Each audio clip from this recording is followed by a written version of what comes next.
Boker Tov, everyone, and it's time for a cup full of Kabbalah. We'll talk about the cup in a little bit later on. And today's episode of Cup of Kabbalah is brought to you by the letter Aleph, the letter you can't pronounce. All right, some paradoxes going on here, and that's part of the Kabbalistic mindset, is that the world is full of paradoxes that we may not be able to resolve, but they all serve some function in life. But what we're really here to talk about today is the Hebrew alphabet, the alphabet, and numbers, because these are some of the most fundamental concepts that underpin Jewish esoteric thought, mysticism, Kabbalah. And even though I said we're going to be focusing on classic Kabbalah, which really starts in the 12th century, medieval 12th century, the fact of the matter is that Kabbalah itself does not come out of a vacuum. It is a product of earlier Jewish esoteric thought. And at the heart of that esoteric thought is the cosmic meaning of numbers and letters. So let's talk about the very fact that the Hebrew Bible describes God creating the cosmos through a series of speech acts. Doesn't hammer it together, doesn't slay a cosmic monster and use the carcass to make the world. God speaks the world into existence. And as a result, Judaism has always regarded words, particularly Hebrew words and its constituent letters, as entities of power, as potent things. As Eitan Fishbane wrote, and I'm going to quote him here, the auto-emanation of the divine being is thus the vocalization of a silent cosmic reality. God does not just speak the word of creation, God is the work of creation. That's pretty deep, okay? So auto-emanation means that when God speaks, he is projecting himself into the world. And when we speak, we project ourselves into the world. And so there's an analogy going on here. And so at the heart of it is a belief that goes back to Jewish antiquity, that there is constructive divine power in words, that is highlighted by the often observed fact that the Hebrew word for a word, davar, also means a thing, an entity, matter. Okay, so words matter. Words are matter. Get it? All right, this idea of language as a constructive force, as a reality, um, as something that not only describes but participates in, even shapes reality, anticipates some of our modern developments in philosophy and linguistics. I think of Wittgenstein saying that my words are my world. And of course, this idea that when we do things with words, like make a contract, it actually has a binding effect. It changes things. When I say, I do at a wedding, it changes things. It really changes reality. And our ancestors understood that. So very early on in the Jewish quest to understand the deeper meaning of the universe, there appeared a particular work called Sefer Yetzirah, the Book of Formation. All right, and Yetzer is a word. A Yotzer is a potter, making my cup of Kabbalah. Yetzirah means formation or creation, like a potter molds a creation. And Yetzer is the Hebrew word that means impulse or desire or a purpose in order to accomplish something. And so, very early on, our Jewish ancestors from the time of antiquity believed that the Hebrew alphabet is not merely a set of phonetic symbols, but a web of forces that are pregnant with spiritual, creative potency. The very shape of letters in some mystical writings are regarded to reveal all kinds of divine intentions, clues as to how the letters function in building and sustaining the cosmos. So, just to give you an example here, actually, I'll pick up a couple. So, Aleph. We should all know that the letter Aleph, makes no sound. It's a silent letter. It's weird that we actually have a specific letter. In English, we have silent letters that in certain contexts serve as silent letters, but this is a completely silent letter, which is strange, and our ancestors noted that. And they noticed, for example, that the first letter of the Ten Commandments is an Aleph. God says Anochi, which is an archaic way of saying I am the Lord your God, right? But it must be deliberate that God is using this word. Why is God deliberately using this? Oh, I'm sorry, not word, letter. Why is God deliberately using this letter that has no sound? That represents the highest potency, the mind of God. Before God articulates any idea, it comes to him as a thought. And the Aleph represents thought, divine thought, human thought. And there's even a tradition that says that when God spoke the Ten Commandments out loud, the only thing that people heard was the Aleph. God started going, and that silent potency projected into the material world was so overwhelming that in one midrash, everyone faints. In another midrash, they all scream, "No! Moses, you listen to God and tell us what he has to say." And in a third midrash, people actually drop dead. And angels have to go around and give them the kiss of life in order to revive them back. So, big deal. Human thoughts, divine thoughts, incredible creative force in the universe. On the other hand, the ancients were curious as to why the story of the entire universe, the beginning of Torah, didn't begin with an aleph, but began with a bet. Breshit bara Elohim, in the beginning, or when God began creating the world, the heaven and the earth. So why a bet? Well, so the explanation is that the shape reveals something important about esoteric traditions. That, of course, in a Hebrew, all the preceding letters would go here from the opening. And so the teaching is there are things about creation that we may know from the moment of creation, but there are things above and things below and things before creation that we should be cautious or even resist trying to understand. And hey, that's occultism, isn't it?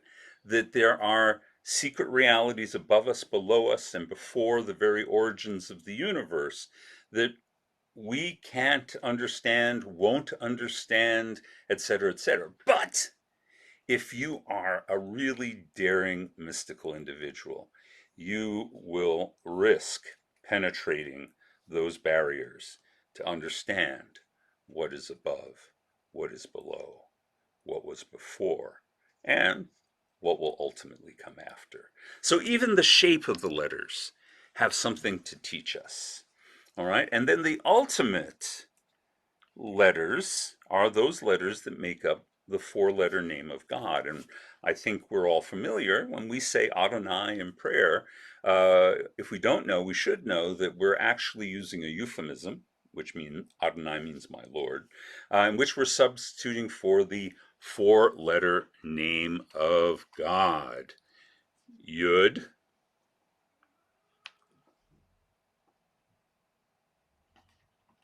This isn't organized in the way I intended. Here we go.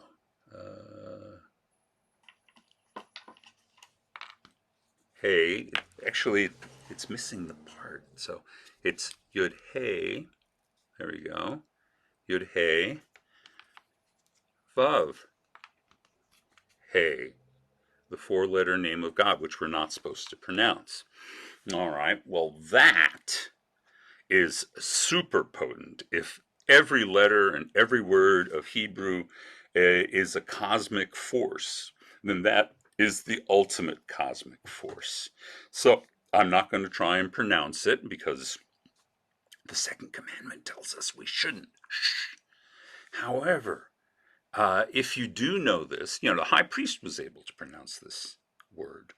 And in esoteric tradition, in the Kabbalah, there's actually rules for how this name, how it's properly pronounced.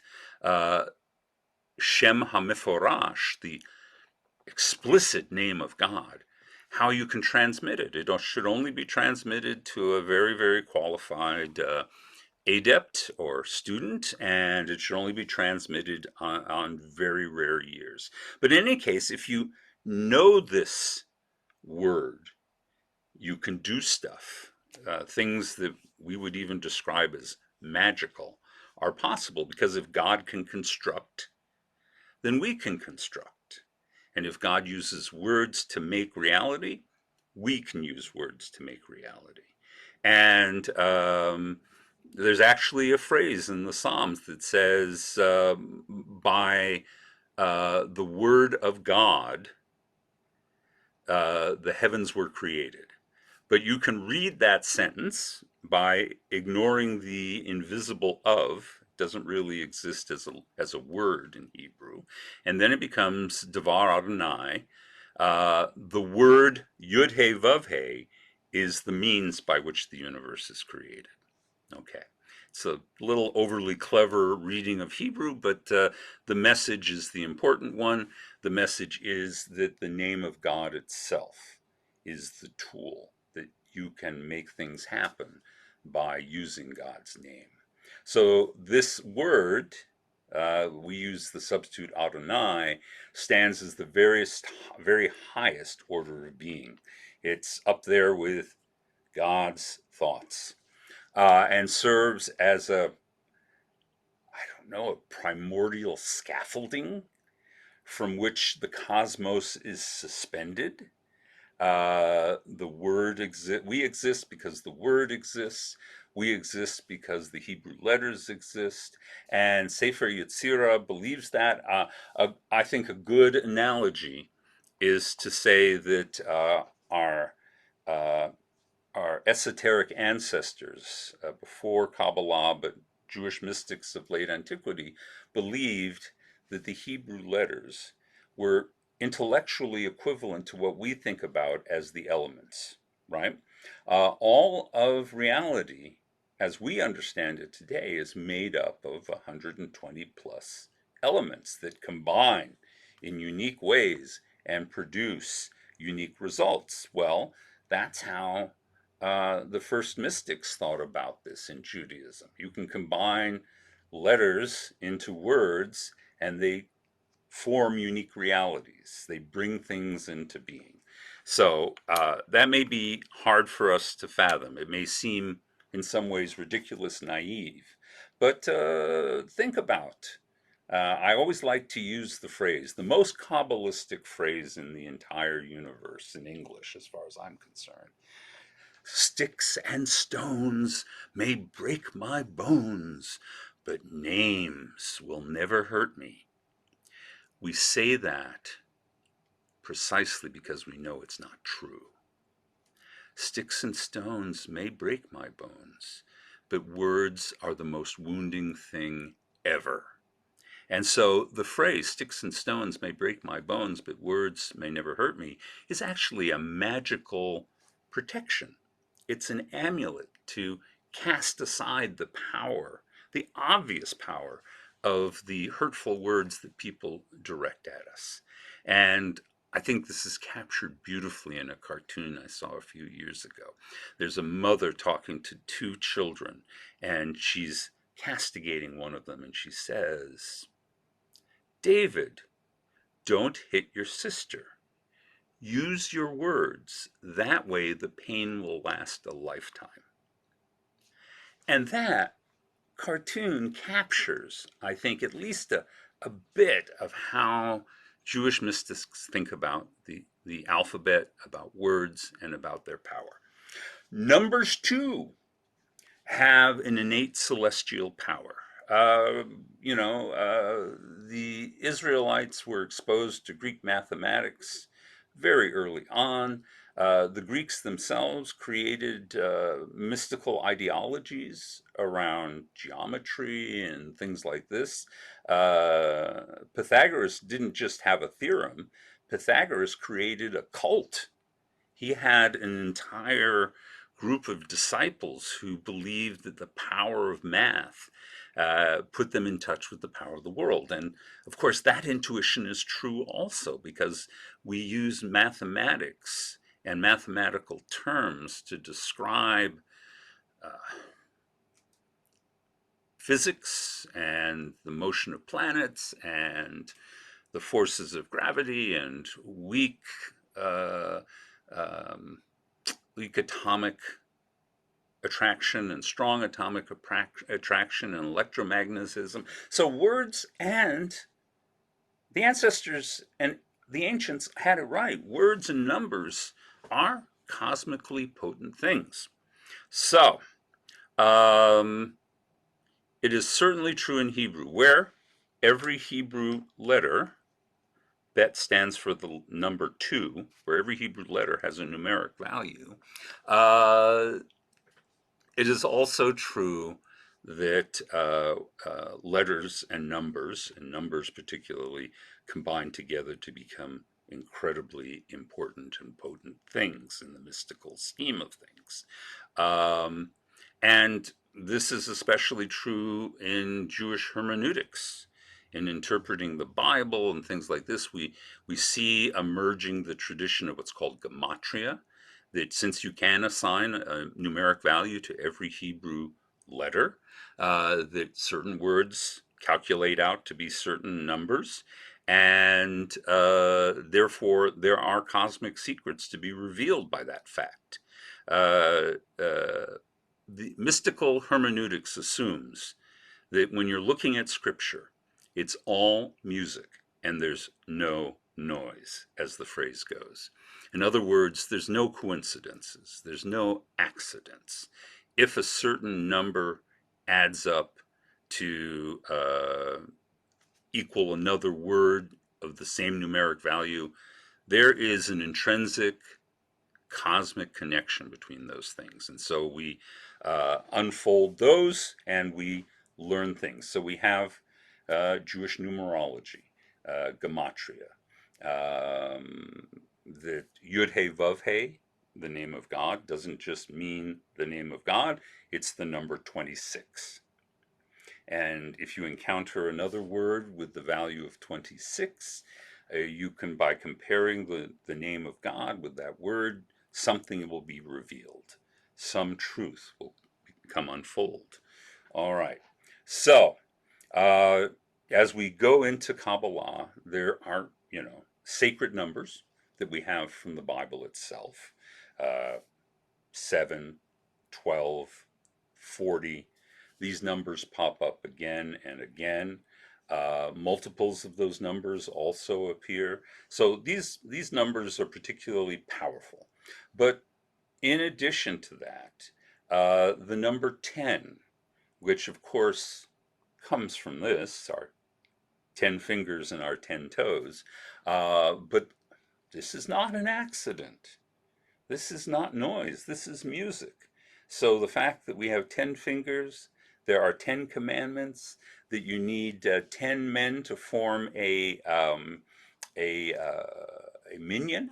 And lo and behold, if you look through the account of creation in Genesis, God speaks, wait for it, 10 times to create the world. So that's incredibly meaningful and therefore revealing and therefore powerful.